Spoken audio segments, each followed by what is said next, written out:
ตำนานพอดแคสต์ตอนกำเนิดวัดสีเมืองและตำนานย่าแม่สีเมือง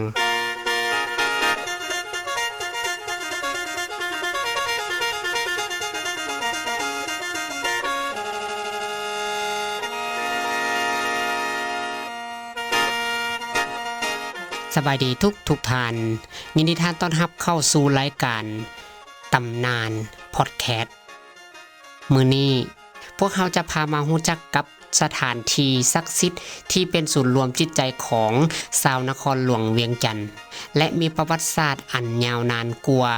400 ปีที่นี่คือวัดสีเมืองวัดที่ได้ชื่อว่าวัดแม่ของเมืองเวียงจันทน์เพราะเป็นบ่อนประดิษฐานของเสาหลักเมืองอันศักดิ์สิทธิ์ก่อนที่จะไปรับฟังเนื้อในรายละเอียดขอให้ทุกท่านช่วยให้กำลังใจข้าพเจ้าด้วยการกดไลค์กดแชร์กดติดตามให้นำเด้อ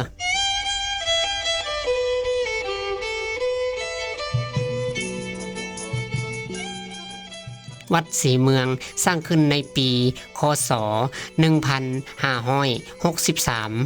ในรัชกาลของพระเจ้าสัญญาเศรษฐาธิราชเมื่อครั้งที่พระองค์ทรงย้ายเมืองหลวงจากหลวงพระบางมายังเวียงจันทน์วัดแห่งนี้สร้างขึ้นถึงซากหักพังของศิลปากรบูหานซึ่งยังมีห้องห้อยให้เห็นอยู่ทางด้านหลังของพระอุโบสถ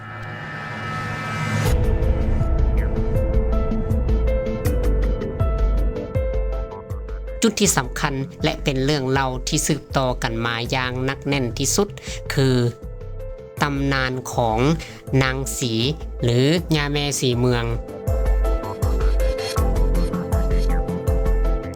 ในเวลาก่อสร้างเมืองเวียงจันทน์พระเจ้าสัญญาเศรษฐาธิราชได้กำหนดให้มีการฝังเสาหลักเมืองเพื่อความเป็นสิริมงคลและความมั่นคงตามความเชื่อบูหานต้องมีผู้ที่มีบุญบารมีมาเสียสละชีวิตเพื่อเป็นผีเฝ้าเมืองหรือผู้ปกปักรักษาเมือง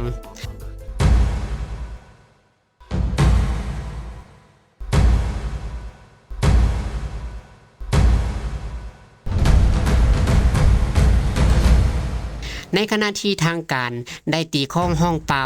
ประกาศหาผู้อาสาสมัครนางสีหญิงสาวบ้านจากบ้านโศกใหญ่ซึ่งในเวลานั้นนางกำลังตั้งท้องประมาณ 3-9 เดือนนางได้ตัดสินใจเสนอตัวเองบางตำนานกล่าวว่า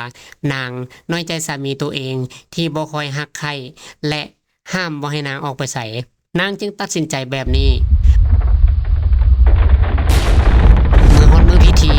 มีการขุดขุมขนาดใหญ่นางสีได้ย่างอ้อมปากขุม3 รอบจากนั้นนางได้ตัดสินใจโดดลงไปในขุมเสาหลักเมืองในขณะนั้นเสาหินหลักเมืองขนาดใหญ่พร้อมกับม้าสีขาวบางตำนานก็ถูกปล่อยลงไปทับหางของนาง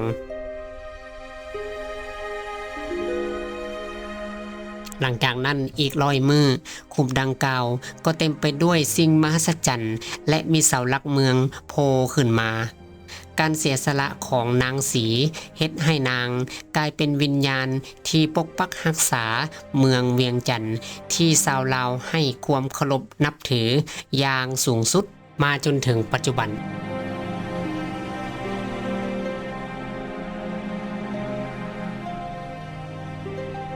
เมื่อท่านย่างเข้าไปภายในพระอุโบสถหรือสิมท่านจะพบกับสิ่งที่น่าสนใจคือเสาหลักเมืองอยู่ห้องด้านหลังของสิมจะบ่มีพระประธานคือวัดทั่วไปแต่จะมีเสาหลักเมืองขนาดใหญ่ที่ปิดทองเหลืองอารามซึ่งเชื่อกันว่าคือจุดที่ฝังร่างกายของนางสีและภายในยังมีพระพุทธรูปอันเก่าแก่จำนวนหลายโดยเฉพาะพระพุทธรูปองค์หนึ่งที่สำรุดบางส่วนแต่ชาวลาวเชื่อว่าศักดิ์สิทธิ์หลายนอกจากนี้หลายๆท่านที่เคยไปสักการะบูชาหรือไปเที่ยวลิ้นในวัดแห่งนี้ท่านอาจจะเคยไปเสี่ยงทายกับพระพุทธรูปเสี่ยงทายคือ ท่านสามารถเฮ็ดพิธียกพระเสียงทายโดยการตั้งจิตอธิษฐานขอสิ่งที่ต้องการถ้าหากยกขึ้นในครั้งทำอิฐและยกบ่ขึ้นในครั้งที่2ตามเงื่อนไขแสดงว่าในสิ่งที่ขอนั้นจะสมหวังการขอพรผู้ที่นิยมมาขอพรเรื่องหน้าที่การงานการเงินสุขภาพโชคลาภและการขอบุตรหลายคนเชื่อกันว่าคำขอเหล่านี้มักจะเกิดขึ้นจริงนอกจากนี้ยังมีข้อห้ามในสิ่งที่หลายคนเชื่อว่าห้ามขอเด็ดขาดนั่นก็คือเรื่องของความหักเพราะนางสีหรือยาเมสีเมืองผิดหวังจากความหักดังนั้นเพิ่นจะบ่ให้ขอพรเรื่องความหักอย่างเด็ดขาด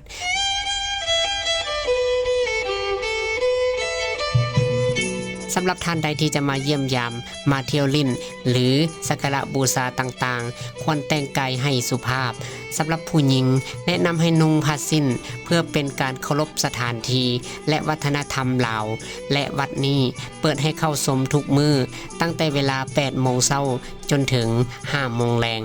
วัดสีเมืองบ่แม่นเพียงแต่วัดที่งดงามทางด้านปัตยกรรมเท่านั้นแต่ยังเป็นบ่อนบันทึกตำนานแห่งการเสียสละอันยิ่งใหญ่ของนางสีเพื่อความอยู่เย็นเป็นสุขของชาวเวียงจันทน์ถ้าไผมีโอกาสมาเยี่ยมยามที่ประเทศลาวอย่าลืมแวะกราบไหว้ย่าแม่สีเมืองเพื่อเป็นสิริมงคลให้แก่ชีวิตเป็นจังไดทุกท่านเรื่องราวที่ค่อยนำมาฝากมาตอนนี้ถ้าหากว่ามีข้อมูลส่วนใดตกหล่นหรือว่าผิดพลาดท่านสามารถแสดงความคิดเห็นอยู่ที่ใต้คอมเมนต์ได้มื้อนี้ต้องขอลาไปก่อนขอความสุขโชคดีจงเกิดมีแก่ทุกท่านสบายดี